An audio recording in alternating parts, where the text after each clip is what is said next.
welcome. I think this is a very, very important session because I always say that as Nigerians, okay, most Nigerians know that they are the product of Africa, and they have learned to love themselves. Okay, we have broken the shackles of colonialism, emancipated our souls, and we've freed our minds. Yeah. Okay, we are affirmed of who we are and our communities. We know who we are. And also so that at birth, all Nigerians are told, she may be too young, but I remember this, that although tribes and thoughts may differ, in brotherhood and sisterhood we stand. Yes. Do you remember from the first national anthem? Which is Though tribe and thoughts may differ, in brotherhood we stand. I like that you added sisterhood. Exactly. So Nigerians all over the world, okay, continue to call each other brothers and sisters. Brothers and sisters like to tell each other stories. Nigerians, we have wonderful storytellers, such as Chinua Achebe, okay, obviously Professor Wole Soyinka, Yes. and the new generation, my brother who I grew up with in London, Ben Okri. Oh, Yes, who is now say Ben. You know, we grew up the together. legendary Ben. I read the first handwritten The Famish Road. Wow. He read it to me in his flat in Maidaville in London. Amazing. And we actually made a pact more than 40 years ago that one day I'm going to make the film of all his published work. 3 months ago, he called me and says, my brother, are you ready now? And I said, yes, I'm ready, my brother. So welcome, you know. Thank you. The thing about Nollywood, okay, when we started Nollywood 30 years ago, nobody gave us a chance. People were laughing at us. True. And I was also saying to people, how are you, young man, that about 25 years ago, we brought a team of Nollywood filmmakers to South Africa, at that time to the Sistengi Film Festival, to have a partnership between Nigeria and South Africa. The South Africans, they made their presentation, and when the Nigerians were going to make their presentation, all the South Africans got up and walked out. And they came to me and says, Uncle Faith, you know, and I said to them, sorry. He said, Uncle Faith, don't worry, we're going to show them, Yep. you know. And I was saying to somebody earlier, is that 30 years later, we haven't just only shown South Africa, we've shown the world. You know, Nollywood has become a household name outside Nigeria. And I think that's so important because it's grown to such a thing that even the government of Nigeria are now talking to filmmakers for the first time after a very long time. You can tell us a little bit more about that. But what I just want to say is that we must remember those who started Nollywood, you know, just under 30 years ago. Yeah. Remember, we used to call them Nigeria home videos. You know, we started on VHS, Yep. then they went to Betamax, then they went to Beta, you know, before And then digital DVDs. came in. You know, and I think it's very, very important. And people always talk to me that I must tell the world what I did for Nollywood because the phrase Nollywood was actually hashed out in my office in Lagos. Wow. Because you may not remember, I was running Minaj. And when I started to show Nigerian movies on Minaj between midnight and 6 a.m. when my breakfast TV started, Yeah. that's when, because we had partnership with Sky BSB and Thompson Cables in the US. So everybody was watching Nigerian movies, okay, in the UK and in the US. It became so successful that Mnet, who just came into Nigeria, started the African Magic channel, and they started to show Nigerian movies as well. Today, I don't know how many African Magic channels there are on Mnet, But even at home, we have African Magic Igbo, Igbo, African Hausa. Magic Yoruba, African Magic Hausa. But 30 years ago, actually a representative for Mnet came to me and said, why am I putting such rubbish on my channel? And I replied by saying, don't worry, I know my people and I know what my people love. There are over 200 million of us at home and at least another 100 million worldwide. Globally. So Nigerians always want to see and hear themselves. So I'm going to stop there, but I'll let you continue. You can introduce yourself, but don't worry about who's there. We know who we are. Yes, we do. You know, and for me, that's what about being a Nigerian is. Okay, Miriam Makeba said to me, okay, nearly 50 years ago, she told me I am an African, and nobody should ever tell me where to live on the continent. 100%. Okay, she sent me to South Africa in 1990 to meet with then Nelson Mandela. It was in 1990 that Madiba invited me to South Africa, and I had the privilege of working with him from 1990 till the day he died. So I always say to people, I am an African. My African village is Nigeria, but nobody is ever going to tell me where to live on this continent. Yes. So I'm so glad that I've got 3 younger sisters to tell the Nollywood story and the impact that we've made to the film industry globally. Yeah. Please go ahead, my sister. Hello, everyone. My name's Aisha Ogi. I'm the Director General at the Center for Black and African Arts and Civilization in Nigeria. We hosted one of the biggest festivals of African culture in 1977. We have, I think, 2.5 more years to go for it to be 50 years. And it's always had an impact with regards to the way we see the world, and especially in the African context. So I'll stop. I am Dr. Ngozi Akande, the Director, Arts and Culture, National Council for Arts and Culture.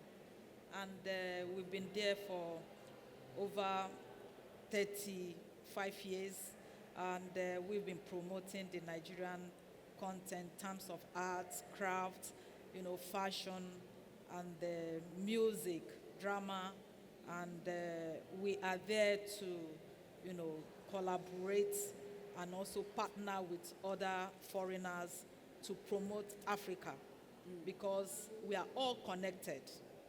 We have the same DNA. So what we are promoting is our connectivity, our culture.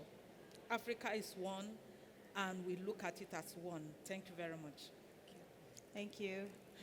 Good afternoon, everyone. My name is Ladu.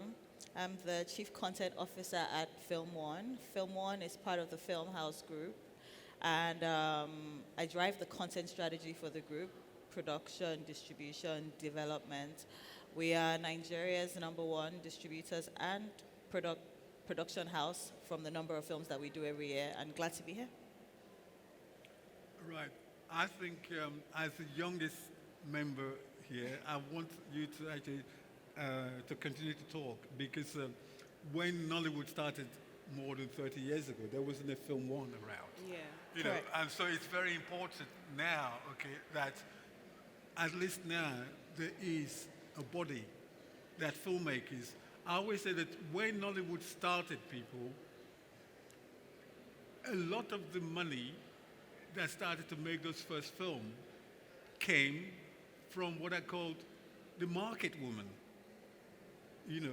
Even I, as an executive of a TV channel, I was able to go to Onitsha to talk to the women there that I'm ready, to promote you and your work so long you support, these productions, and you will get slots within the production and people know who you are and what you are.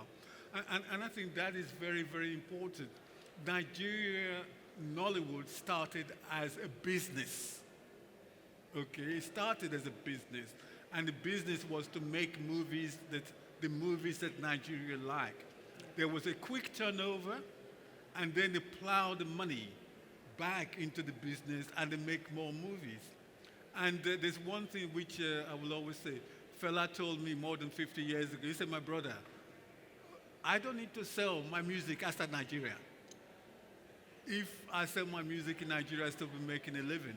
And that was what happened when Nollywood started, because there was so many people in Nigeria who want to see themselves. And that's how Nollywood, actually started.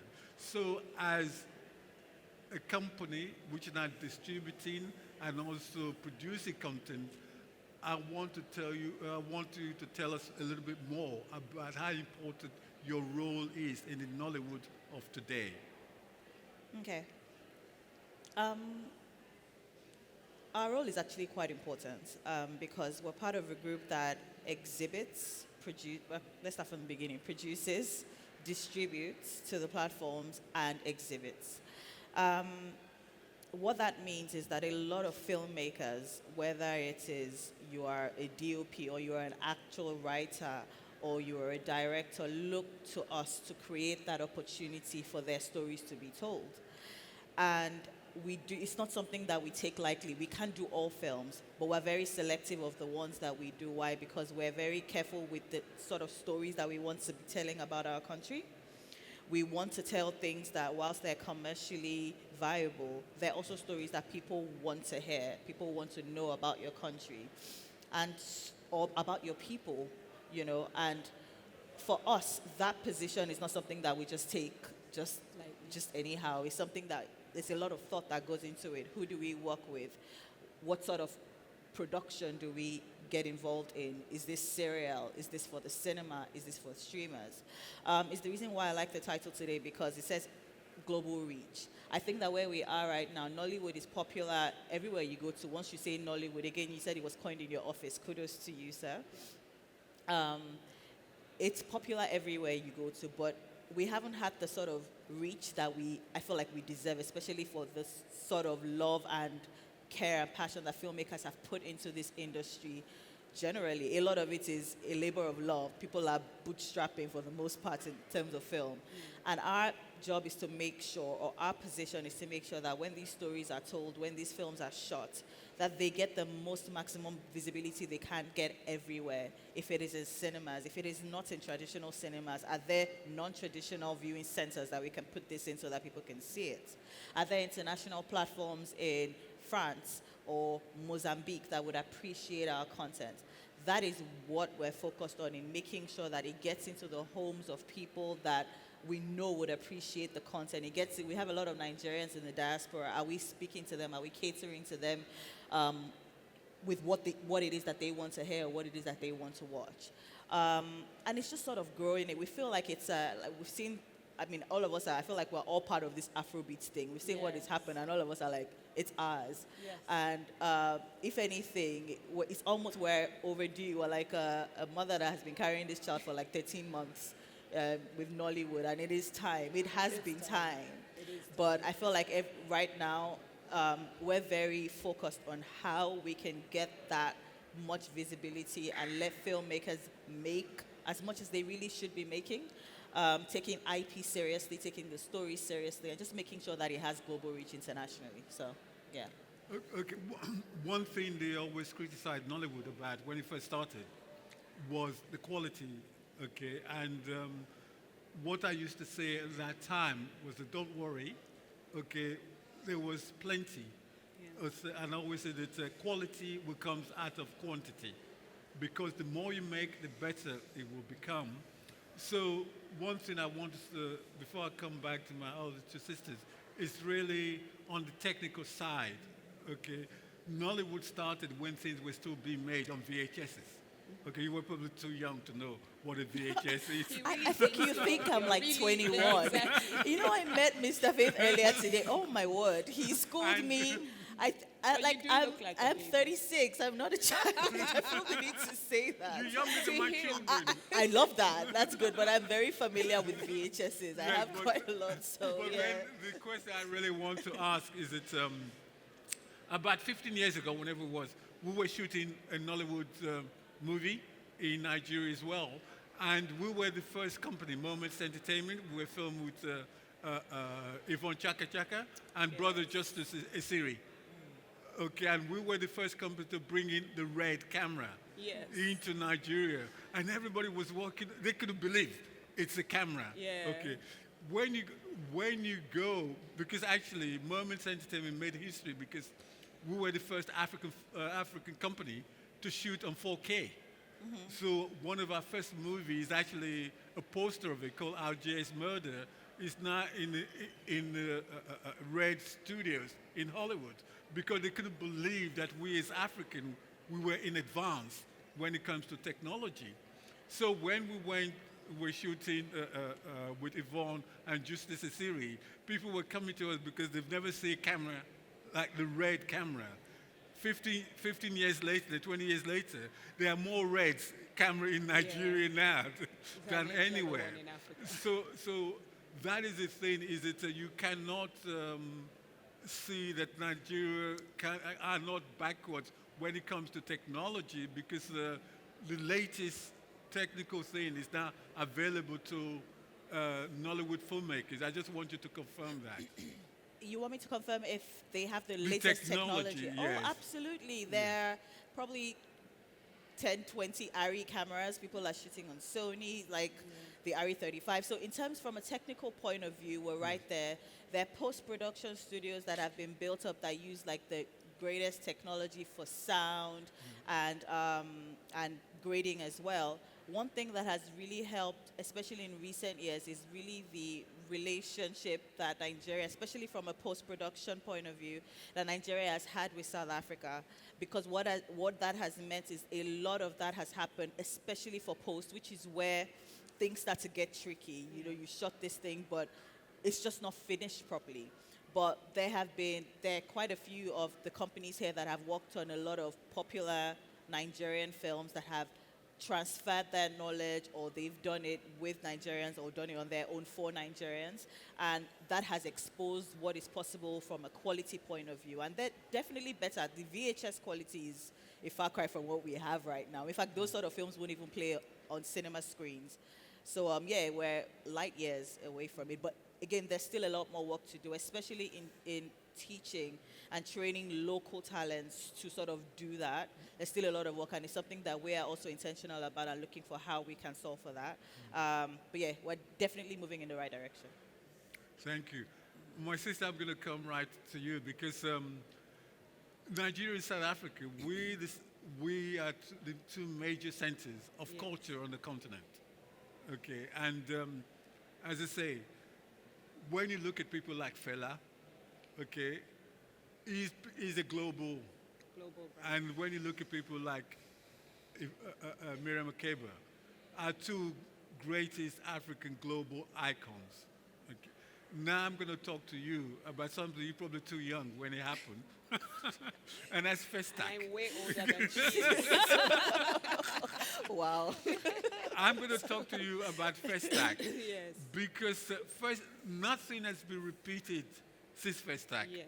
You know, and it takes people with vision to be able to do that. I'm still waiting for when Nigeria and South Africa are going to stop fighting, Yeah. okay, and make sure that we do another Festac as soon as possible. Yeah.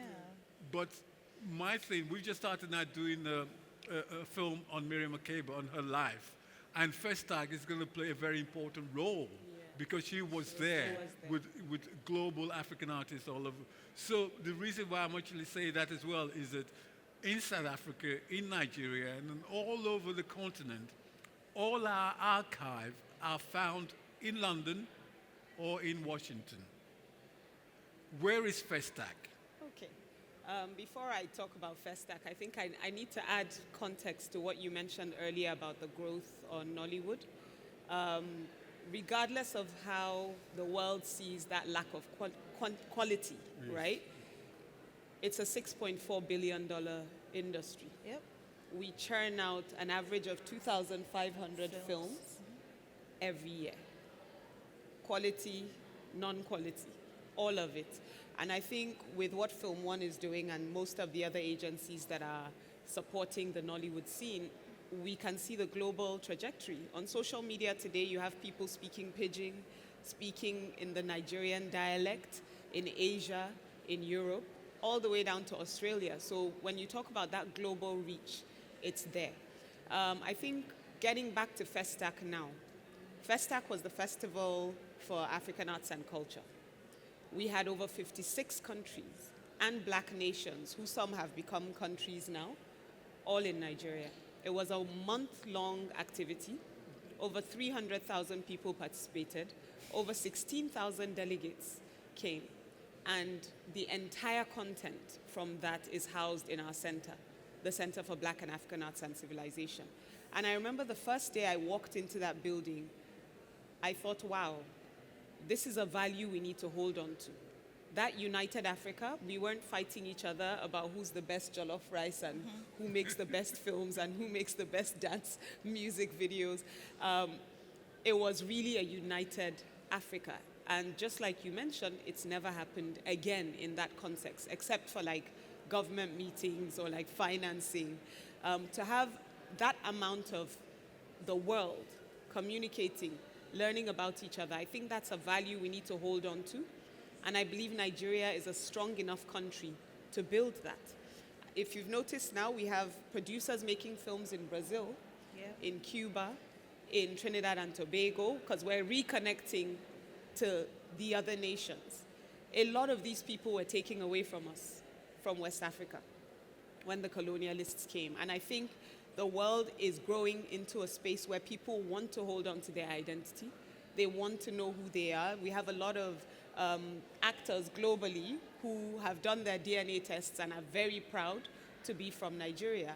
So I believe Nollywood is also strengthening that aspect, because we get to see the fashion, we get to see the culture, we get to see the community. Our stories are very funny, dramatic, but quite entertaining. So the growth is exceptional. The lack of infrastructure is a problem, but then that in itself has allowed the use of new technology.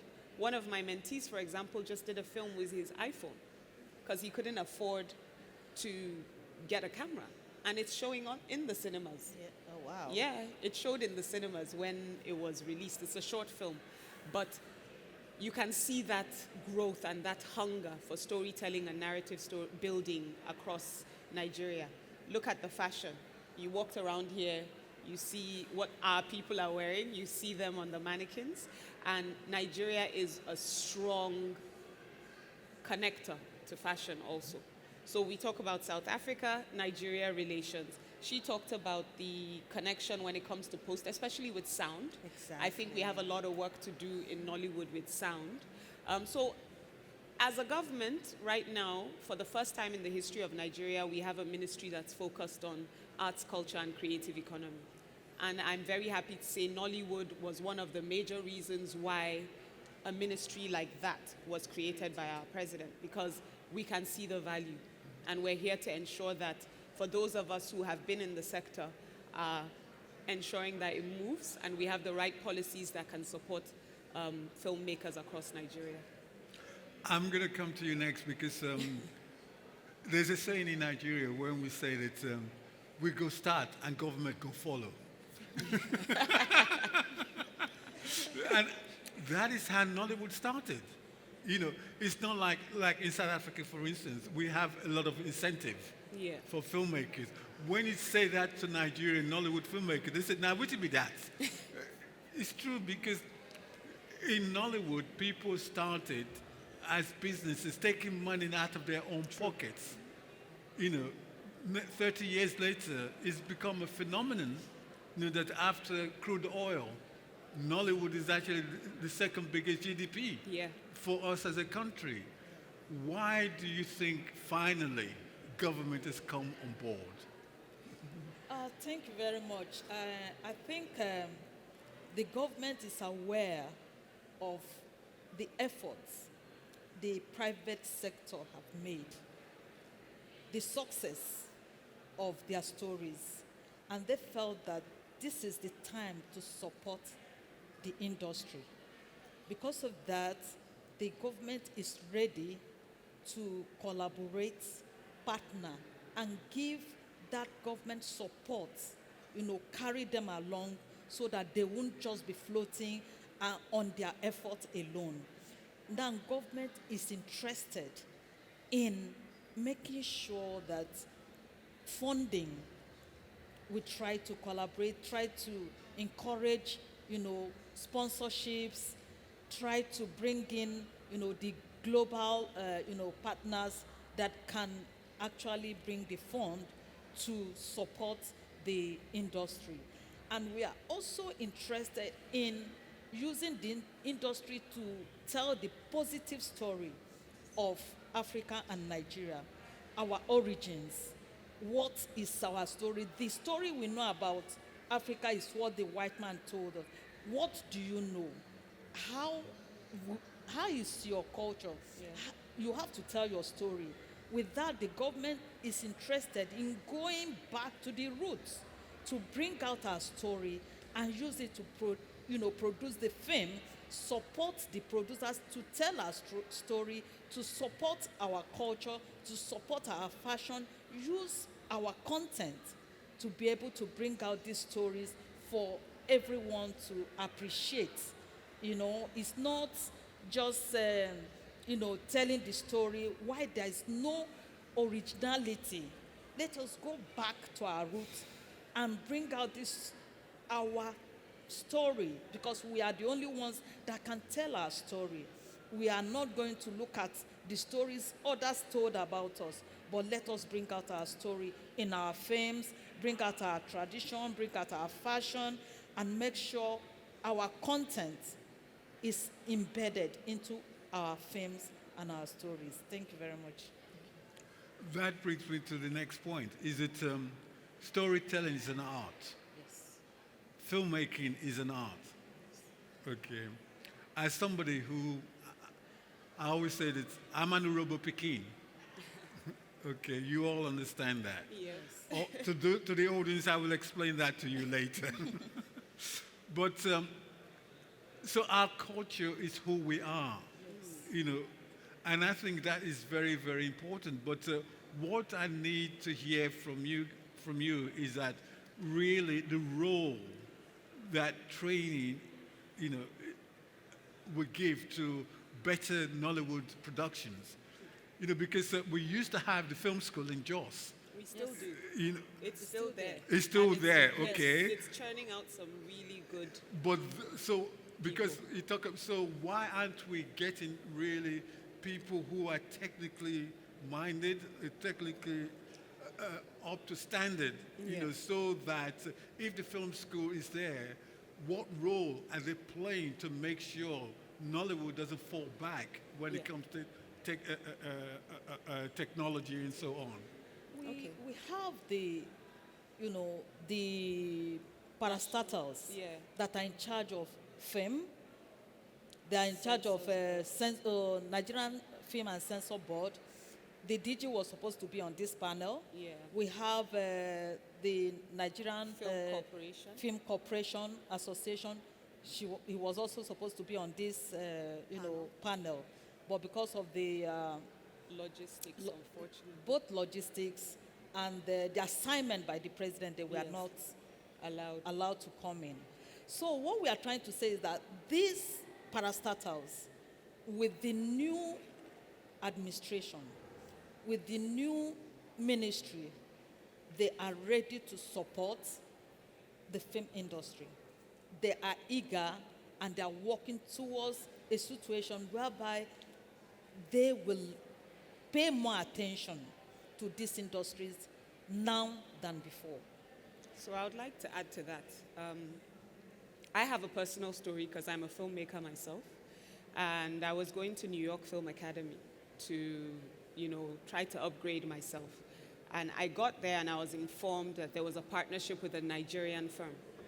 And I genuinely felt it would be a better experience for me to learn within my own country. So I joined.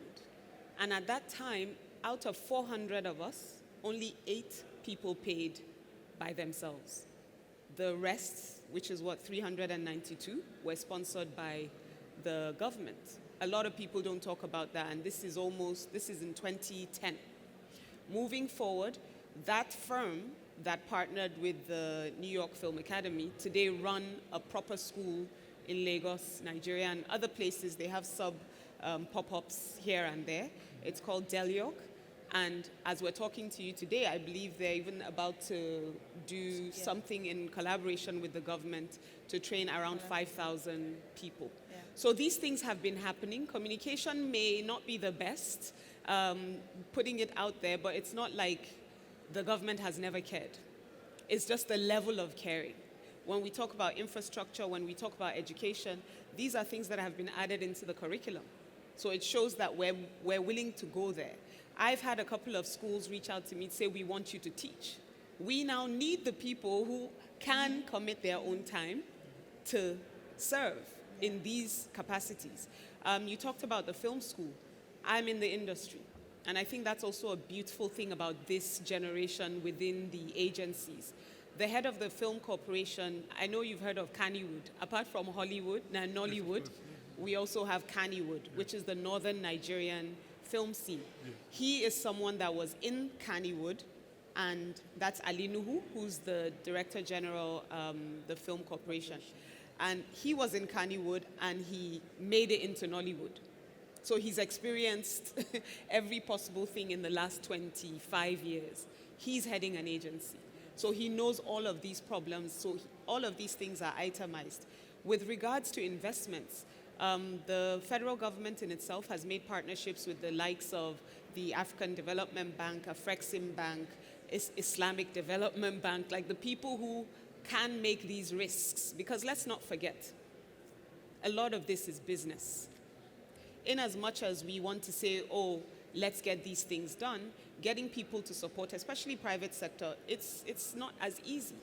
So you have a lot of individuals that are putting their own personal monies, and you have the government side, which can only do so much, right?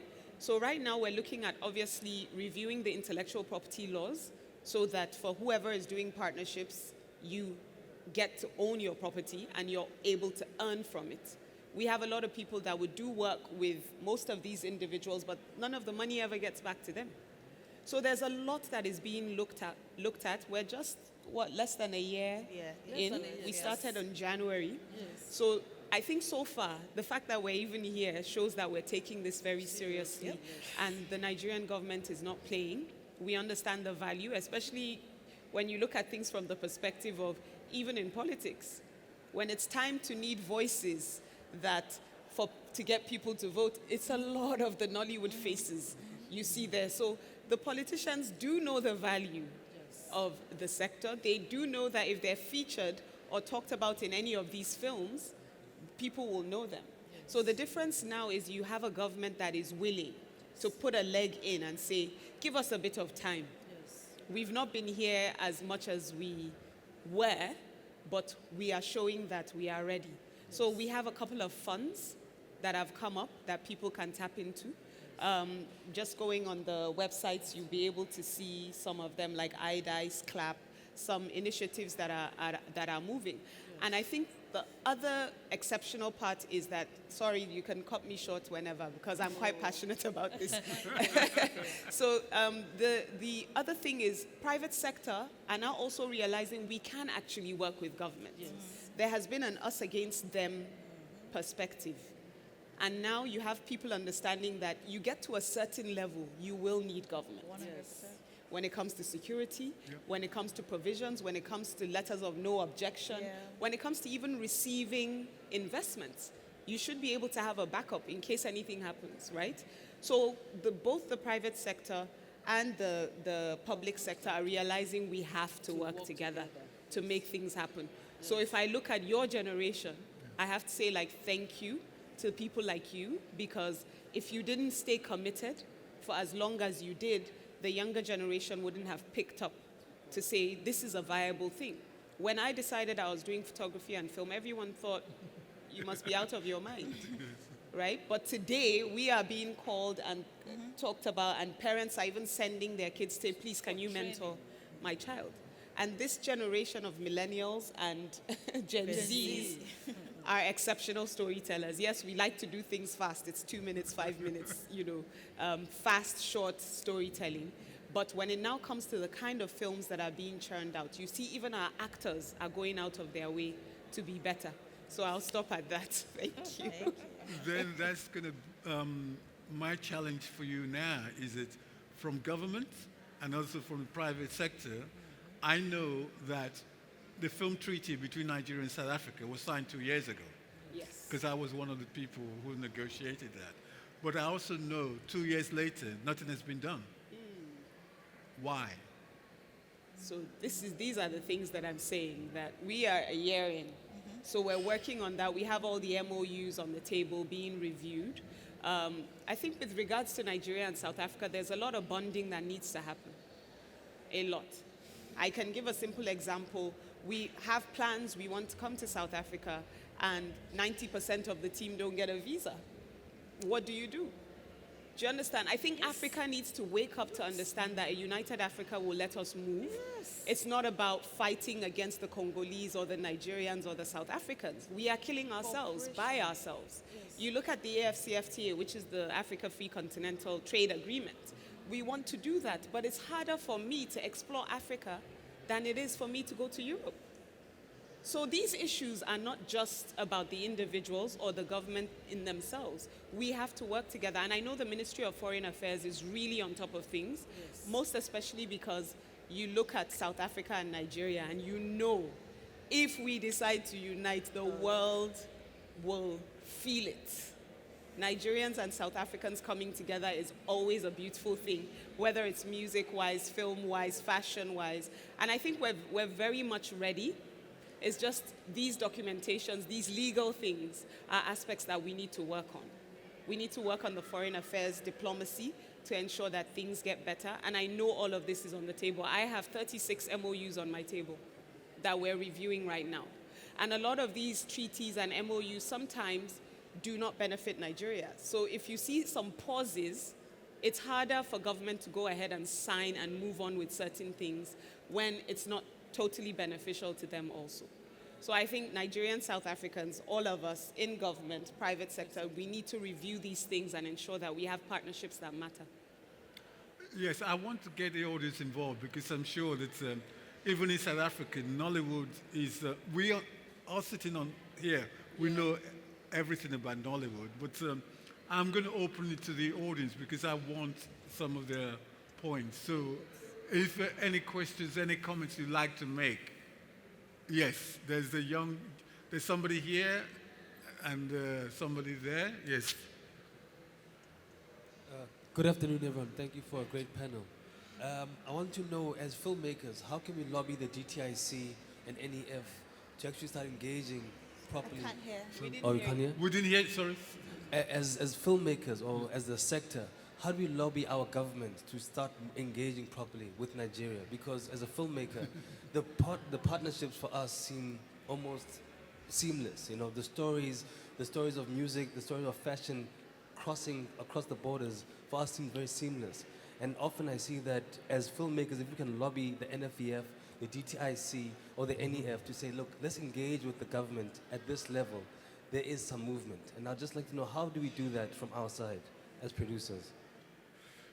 Do we get all the questions or we? Okay, let's get all the questions and then, yeah.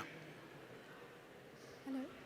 So I am a film We student. can't hear you. Okay. Is the microphone on there, please? I'm a film student at SAE, and it's quite an international school. And we have, and I can only speak from my experience as a Gen Z, and we work very closely with everyone that is at our school. Yes. And from what I heard from the stand of one film, South Africans have a lot to learn from Nollywood in terms of their connection to culture, and South Africans almost desire to be more Hollywood and Western. Yeah, So that's just a point I've been picking up. yeah, that's a good one. So that's a statement. Okay, Hello? yes, thank you. Thank you. I just want to say congratulations to the government of Nigeria for its initiative in bridging digital and creative. That's an aspect that most African countries haven't yet done, and it's so urgent. So I'm familiar with iDice, and I'm just wondering what's the reality now since its launch. And congratulations to the government also of Nigeria for appointing a minister of the creative economy. I think you've blazed a trail that other countries are now trying to catch up on. And so when government policy and laws they direct resources. It's like you've created a tributary and a river that would lead to the ocean, and hopefully along the way we can follow in your path. I'm Kenyan. I love Nigeria, and I do hope that as Madam Aisha said, and Aisha, we met online. Yes, I remember. We really need to collaborate. I believe in the AFCFTA. I believe in the power of our collaboration, and ideas are borderless, and so why shouldn't opportunities be as well? Thank you very much. Okay, thank you. I think we should answer. Okay, before you, let's just answer those 3 questions. Yeah. Okay, Sir? I will answer this child's question because it's very important. As Africans, we are one. Okay, I will always answer your question by saying that I was born in Nigeria, okay, but I left Nigeria at the age of 11, and then I was brought up in London. When I walked the street of London, they never saw me. My name is Faith. They never saw Faith. They just saw an African child. Yeah. So when you leave Africa, we are all one. Okay, what is happening because of apartheid, okay, is what apartheid did in 40 years or whatever it is, it's going to take 100 years to undo. And so that is, I've been living and working here now since 1990. That is, so it is a battle that we've got to fight, okay? But we are one. As Africans, which is what I said at the beginning, Africa is my home, and nobody's going to tell me where to live on this continent. So our stories is interwoven. And one of the things that we were told a long time ago, okay, by Governor Becky, okay, he said to us, in South Africa, our stories always be told by outsiders. And he went on to say, by whites. And he said, what kind of people let their stories be told by other people? He said, time has come for us to tell our story ourselves. And that is what South African filmmakers, or African filmmakers, because of colonialism, okay, that's what we've got to start to do, is to say, who is telling your story? Yeah. Time has come for us to tell our story. I hope that answers your question. On the filmmaker here, you want to answer? Actually, the Nigerian government is interested in collaborating with South African government for any form of collaboration, partnership, joint film producing, and that's why we are here. Like yesterday, I was in the show Max streaming, and the Minister of Culture, South African, was there. And I was really happy because the storyline was about the Gen Z, how they go into drugs, how they go into a lot of things, and the implication of that. These are the stories that right now is destroying the youth.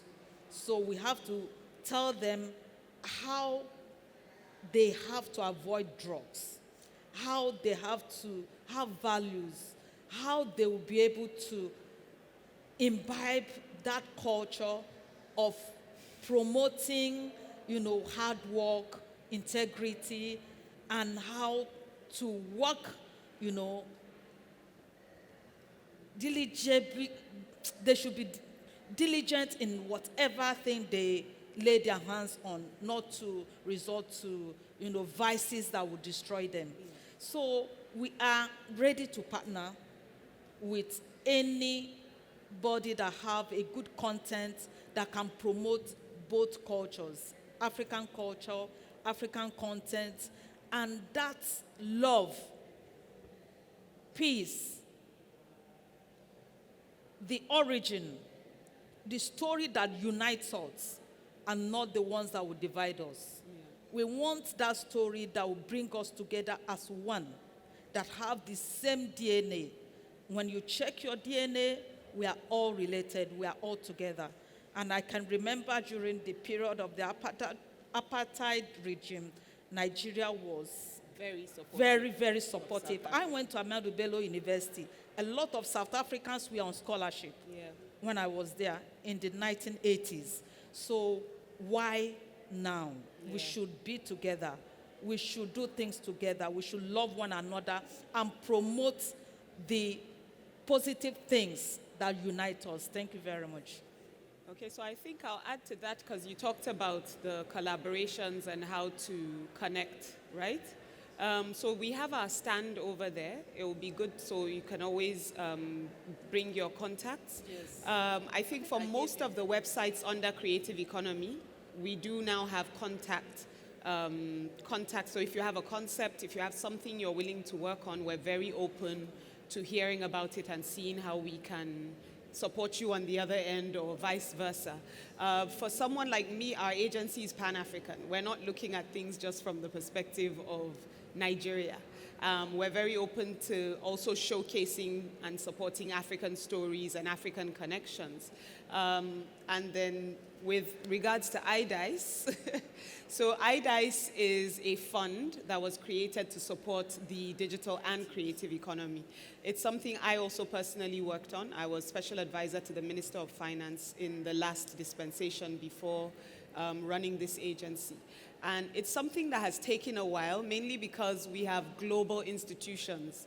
I started mentioning some of them earlier as the supporters. So we are at a point where distribution is about to begin. Some resources have started moving, but we're also, you can imagine the thousands of applications that have come through on that. So you see a couple of announcements all the time. It's because for you to be selected is not as easy as 1, 2, 3. There are thousands of documents to review, thousands of companies that need to have background checks, how the breakdown is going to be and where the sectors, what sectors should get what. So yes, announcements have been made, mainly because we have the commitment from the, I think it's $600 and something million right now. From the various, from the various institutions. And the plan is for it to be bigger and more robust. So that's one of the things. Everything is on the Bank of Industry website. As things are moving along, you get to see, you can see when distributions are about to happen. Thank you. This gentleman wants a question, yes. And all right, good afternoon, everybody. My name is Wilson. I'm a Nigerian photographer and filmmaker, but I live here in Cape Town. First, I want to make a remark on iDice. Thank you, my Kenyan sister, for this. I think this is one of the very good things coming from the Nigerian government. I was happy to find my friends being on board to drive the creative economy. And this is something we've been praying for a very long time. I'm someone that's very passionate about Nigeria and about Africa. I have done numerous collaborations with creatives from every part of Africa and the world. Like what my brother was saying about how the government is going to help in bridging the gap between creatives in both South Africa and Nigeria creative. I want to say the very first thing we should do is, like my sister was saying, we should bootstrap. I think a lot of the things we will achieve is by bootstrapping among ourselves first. Then we can show the government and say, okay, this is what we've done. Yeah. We want to take it to a bigger level. I'm currently working on a project with 3 guys, a Botswana guy and a Zimbabwean. I am a Nigerian. We are going to be shooting in South Africa and in Nigeria very soon. So we didn't wait for the government. We don't have the money, actually. We're going to do the little we can among ourselves. So I think forums like this is for us to actually pick up contacts, see what we can do. If I'm coming to Kenya and say, okay, I have a sister in Kenya that I can I can relate to. I need somebody to help me fix this and fix that. That's the easier way. Then in the issue of traveling. Okay, can we just hold Yeah. that? Sorry. Because the time is coming up. And I want to take the microphone from you. Okay, we've heard you. I just want somebody to speak who is South African, who's been working in Nigeria for 30 years. Wow. So for those, I just want you to talk. Surprise, it's me. Because we know time is, yes. Good afternoon. This was a wonderful session. I'm so happy that you are all here. And as usual, as Faith said, South Africans step out when Nigerians talk, but the Nigerians show us what you can do. So well done. Faith and I have a production company. We are also married. And so when we're in Nigeria, they get quite surprised when they see the two of us, because really So when you we're talk also about South married. Africa, Nigeria, this is a good example of Nigeria and South Africa for 30 years. Relationship, yes. And you are right. We look to Nollywood when we should be looking to Africa, or we should be looking south-south, and we don't do that.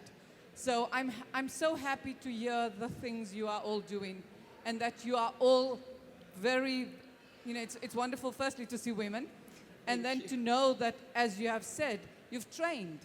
And I think, Faith, what we were asking was the question about training. So the first time we came to Nigeria, as he says, not the first time, but one of the times when we came to film, and we had the red camera, and a lot of the young people were like, oh, we just, let's just manage them small. I'm learning. So it's really like, let's just manage it. But the challenge and the change is that you are doing it. And you are doing it so much better than us. Thank you. So I am really so proud of the work that you are doing. It's wonderful to see young people. Yes, you are younger than our daughter, because she's 37, but she's a lawyer. So just that what you are doing, Film One, to know that there are now organizations, institutions, and film companies that we can go to. Yes. And especially, he stepped out. But for him to come, he's been wanting to work with Nigeria for a long time. Cold Stove Films. And they will be able to do work with you. So that's good. I'm just glad that we are together, that whatever the story is outside, whatever the confusion is outside, the reality is that we are working together. We are. And that's important. Thank you. Yeah. Thank you Well very said. much. It's 1 o'clock, and the session has come to an end.